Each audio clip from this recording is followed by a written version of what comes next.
just want to say welcome back from our vacation. It's the first time I've had a larger group together, but I don't want to take any more time, so actually I'm going to turn it over at this point to our Student Assistance Counselor, Ms. Boranis, and she'll take us from there.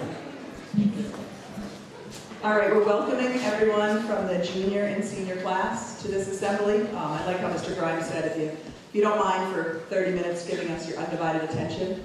We wanted to bring in an assembly that would touch on issues that are going on around us and we're faced with. And I know as a student assistance counselor, or the drug and alcohol counselor, that there's a lot of stuff going around and topics that we're affected by with marijuana, prescription pills, including Vicodin, Percocets, Oxycontins, also leading to heroin abuse, cocaine use. So we are seeing a lot of this, we're hearing a lot of it, our friends are affected, our family is affected, and I thought the best thing to do is to bring in people just like us, that go through things just like us, to tell their story. So I was introduced to Ann Karen, who is also an employee in the Westerly School District, who has been deeply affected by prescription drug use and a lot of things that she's going to share her story with today. So thank you guys, and enjoy.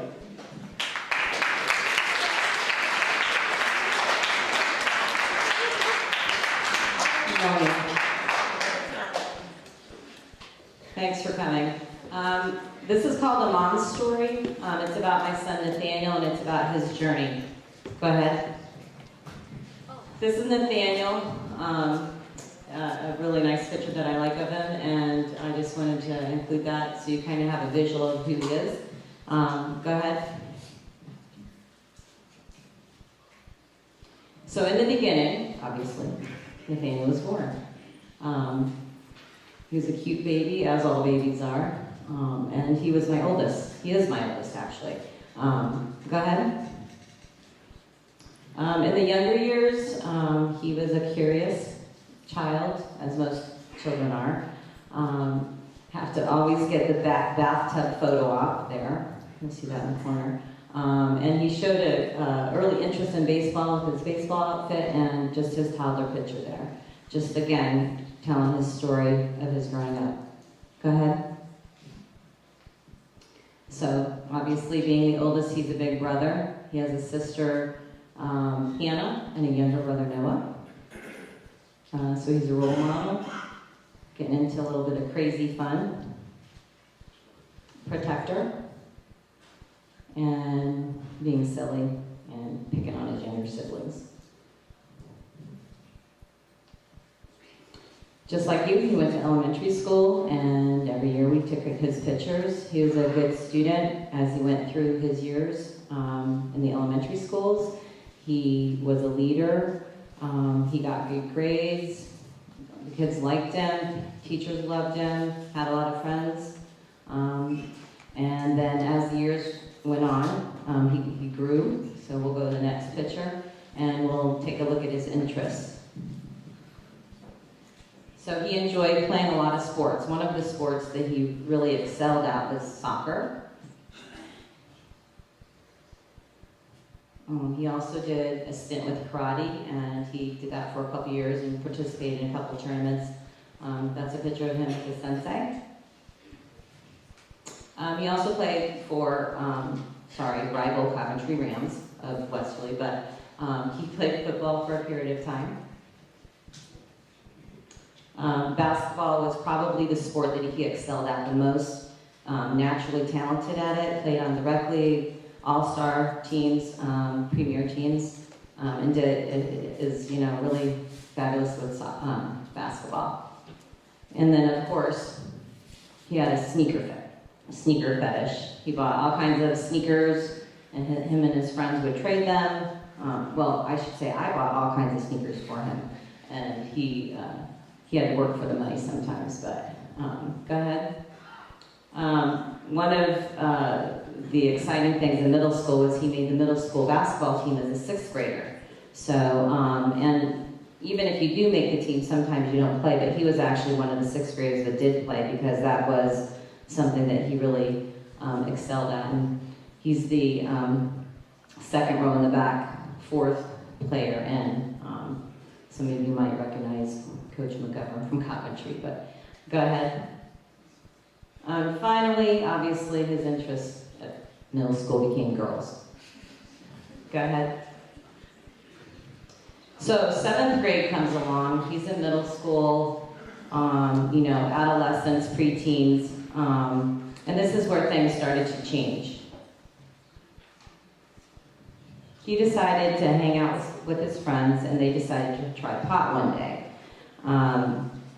Little did I know this was happening. I just noticed that he was changing. His behavior was changing. He was getting moody, wanting to be more with his friends, not really doing what he needed to do at home. So I figured, that's who teenagers are. They don't like to do their chores, they like to hang out with their friends, and they like to be moody. So I really didn't think much about it because I just figured he was being a teenager until one of his friend's parents brought it to my attention that he was trying to get their son to go smoke with them. They intercepted some messages, and basically they asked me to meet them, to talk to them, and they told me that, and they were best friends at the time, that my son is not allowed to hang out with their son ever again. So that was really the first wake-up call that I had, that something was going down, because I was clueless. I had no idea this was happening. Go ahead to the next slide. So again, just reflecting on the kinds of things that I was noticing, but little did I know it really had to do more with him getting into pot and drugs than being a teenager. And then as time went on, go ahead, in 7th grade, he got into some criminal behavior of stealing iPods, phones at school, ultimately to get cash. And because cash led to, I can buy more pot. And there were times where I would find phones in his room. I started doing searches in his room, and I would just, if the phones were charged, I would find it like the word mom on there and call mom and say, is your son missing or daughter missing a phone? So I was acting like, police detective in my own house. So he did end up getting caught. He had to go to the juvenile board in town. He, had to do community service. As things got a little more difficult, he ended up in the court system, and we'll talk about that in a little bit. Go ahead. All right, so now what we're going to do is we're going to watch a video, but I want to kind of set the stage for you. It's about 8 minutes long. I know that seems like a long video, but it's really, really illustrates what happens when you put substances into your system. Go ahead. At one point, it's going to have an image that an injection's being done into the arm, but that's an illustration of any kind of substance being put into your body.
substance being put into your body.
So that, I thought was an excellent video to illustrate what happens when you put any kind of substance in your body that doesn't belong there. So again, it can lead to addiction. So even one time can lead to an addiction. So one of my messages, our message, is that you really need to, if you're in the position, you really need to think about the choices that you're making. And I know you've had some other education about different drugs and their uses and the effects of them. So ultimately, Nathaniel became addicted, and we'll finish his story as we go on. As I was putting my presentation together, I did come across some slides of the brain that I thought were important to look at. So this is what a 3D normal brain scan looks like. And if you go to the next slide, this is what an Alzheimer's brain looks like. This is what a brain with caffeine and nicotine looks like. So if you're a smoker or you drink a lot of coffee, you might want to reconsider. Alcohol also creates a lot of holes in your brain, and then the last one is pot. So again, you can see what a normal brain looks like, and then using an Alzheimer's brain is a brain disease, so there's not a lot we can do about that except with medicines, but the other three are something that you want to think about going forward. So as Nathaniel, as the video illustrated, you start with one substance and then that's not going to give you the pleasure that you want, so you move on to something else or you increase your use. Nathaniel went to a lot of prescription drugs. Go to the next slide. So a lot of opiates or benzos, so anything he could get his hands on were available. Pills are easy to pass. It happened at high school, it happened off campus. Depending on, it was something that was easy to get, it was fairly cheap. And the other thing is that kids can look in their own parents' medicine cabinet for these kinds of things, look in their friends' medicine cabinet. So we're trying to educate families about keeping your medicines locked or getting rid of medications that you're not using anymore, because that's how kids get a hold of pills. Go ahead. Also, something that he readily used when he was using was alcohol. Go to the next slide. In the form of whatever he could get his hands on. Go ahead. So when we look at adolescent substance abuse, there are some signs that you can look for that the adults around you might be looking for, or you might have friends that you're concerned about. So a lot of substance abuse would lead to job instability, so you're not showing up for work anymore, or you're calling out, or you're tardy, or you're going to work while you're high or using. Teen pregnancy, some drug use often will lead to stealing, vandalism, and violence, again, because you're trying to get the drug of whatever you can get your hands on. It can also lead to overdoses. I think many of you might have heard recently there's been a lot of drug overdoses in the state and in the nation. There's been a lot of stuff posted on social media, and it is happening. So, also, you might notice your friends isolating more or seeming depressed. That's also a sign that if it's a change in them, it might be something related to substance abuse. And then also just exclusion of other activities. In other words, they stop doing sports or they stop doing what brings them pleasure. Go ahead. So on Nathaniel's journey, when he got into the justice system, rather than him going to jail, essentially, or training school, he was able to go to rehab to get the tools that he needed to, and the strategies he needed to deal with his addiction at this point. So he actually went away for a couple of different rehabs. He lived there for a period of time. He did his high school years there. So he got his education there, so he wasn't with his friends. He wasn't doing his activities. He wasn't with his family. He wasn't hanging out. He wasn't getting a driver's license. He wasn't buying a new car. He didn't hold a job. So he wasn't doing any of the things that hopefully you guys are experiencing right now, because he was busy dealing with his addiction, because the one time that he smoked pot instantly brought him into drug use. That one time. This was another rehab he went to, again, for a period of time. Go ahead. So what effects, other than some things that I've talked to you about, particularly with Nathaniel, he ended up in the hospital quite a few times. This is a picture of him. One of the times I snapped this picture, he was extremely irritable. He was coming off of his pills that he had been taking and he had been drinking. He decided it was a good idea to do a cartwheel, and he landed on a fence post. And he slashed open his arm. Go ahead. This is his car that he crashed. One night he rolled it over, and he ran into a telephone pole. He got out and walked away. The police brought him home in the car. He had no charges against him. And that was the other thing, is that Nathaniel is a likable kid. He's a good student. When he was growing up, he was extremely athletic. People liked him, and teachers looked to him to be a leader. So this was a kid that was like you, sitting out in the audience. He's from a family of, I'm an educator, so I went to school. I have good values. I was consistent with rules. I made him do his homework, his chores, and all that. So again, the one time he smoked, now he's wrecking his cars. And this was his second vehicle at this point. Go ahead. And then ultimately, he did end up in the ACI at one point. He ended up going to training school a couple times, along with the rehabs that he went to. And then ultimately, he was picked up. Once he hit 18, it was no longer you have choices to go to rehabs. It was you're going to jail. So it's not a great place to be. When I went to visit him, it's a very scary place to go into. But I knew he was alive. He was not using drugs. He was getting clean. But again, he wasn't working like he could have been, going to college, hanging out with his buddies, sharing memories with his families. He now, at this point, because his addiction led him to criminal behavior, breaking into houses, stealing from us, stealing from our neighbors, and so forth. So he was in and out of our house. He lived with us, and then when he was doing great, he stayed with us. He worked at one point, and then when things weren't going great, we had to ask him to leave. Go ahead.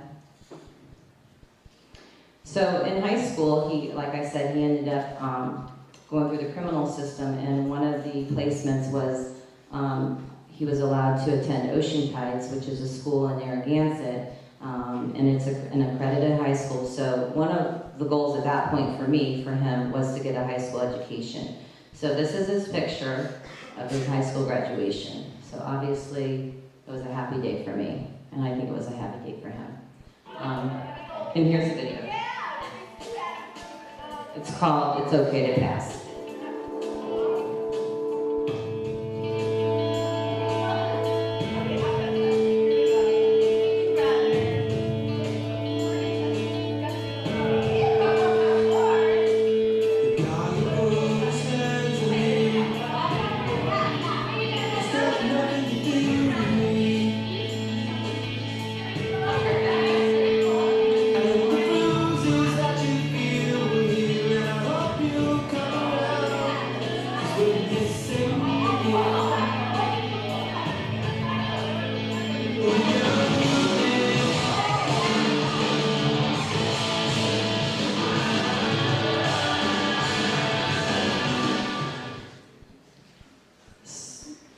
So that message, it's okay to pass.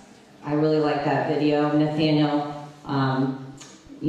would say it's okay to pass, and he would say, be smart, don't start. Like I was saying earlier, my story is just one story of many, but again, if you can find out your history in your family, if there's alcoholism or drug abuse, chances that there are higher chances for you, even with one drink of alcohol, that you could become addicted to alcohol, and or one smoke of pot, you could become addicted to drugs. So that's really a strong message I would like to bring today.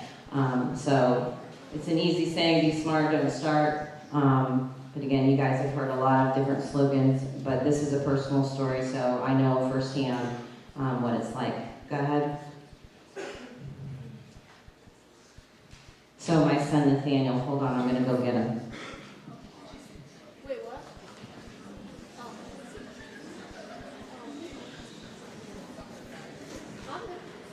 I was like,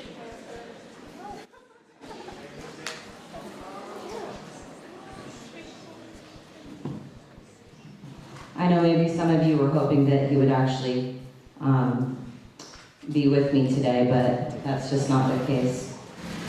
So this is what I have of Nathaniel. He passed away last March, 2015, from a drug overdose. So obviously it's real. And a lot of people will say, you know, how can you get up and talk to people about your story? It has to be so hard, and how can you know, bring Nathaniel's urn with you and, you know, hold him nearby. But I know the struggle that I've gone through, and I know his brother and sister are, you know, heartbroken, and his father and I and his friends. And I guess one of the things that, you know, is really important for me to share is that it affects everybody. It definitely affects the user. Clearly, throughout his life, he struggled. He didn't really have, when he was clean and sober, that was the true Nathaniel. He was this, just like this picture shows. I really like this picture of him. It's not great quality, but that's basically my kid right there. I mean, he's just a sweetheart, very bright kid, very athletically talented. But that all went away when he started using. So that's my plea to you, and that's my message, is that this is real. This can happen to a typical person. I look at myself as being kind of a typical average person, average family. It affects everybody. So I have his urn and a couple other things I wanted to share.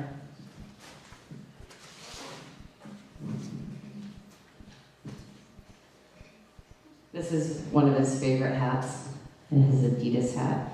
And again, this is what I have left of Nathaniel. I can't hug him every morning. This is his basketball jersey. One of them.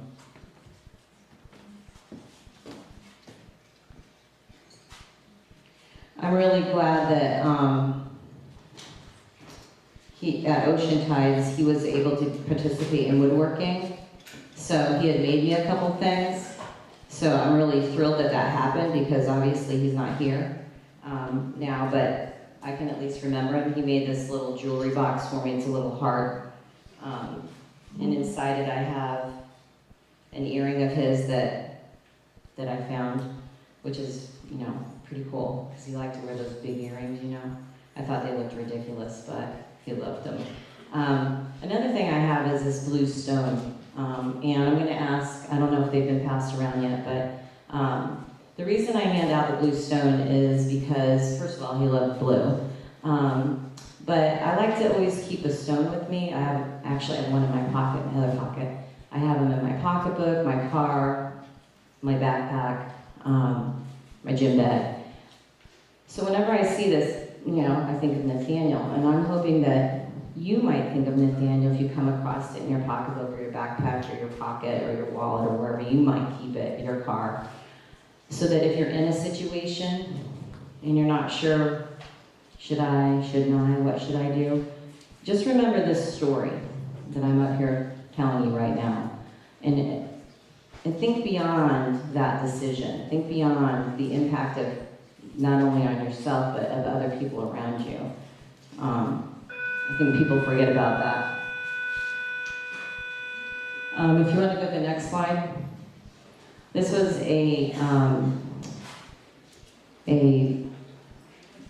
let's see, what do you call it? Not a bumper sticker, but like a car decal that was created. Nathaniel had drawn, I don't know if you can, people up front can maybe see it, but he had drew this little sketch and it said never forgotten. Yes, he spelled it. Well, I don't know if he meant to spell it with an I, but whatever, I kept it that way. I found it in one of his notebooks because when somebody passes away, and I don't know if anybody's experienced a loss like I've had, but I went through all this stuff. I went through his notebooks and I was looking at the kinds of things he was writing because he used to write lyrics for raps and stuff. And I just thought that was so interesting that he had designed that Never Forgotten. And I just wonder if he knew, maybe someday his choices would have led him to this. And then our next slide. I think we're just going to open it up to any questions, if anyone has any, of myself, or I think Ms. Morris is going to come over too.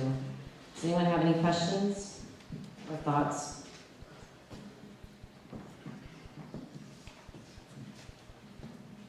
I just appreciate you guys listening, and hopefully you can take at least one message away with you. And it's that, you think about the one time and just keep that in your mind. Thank you.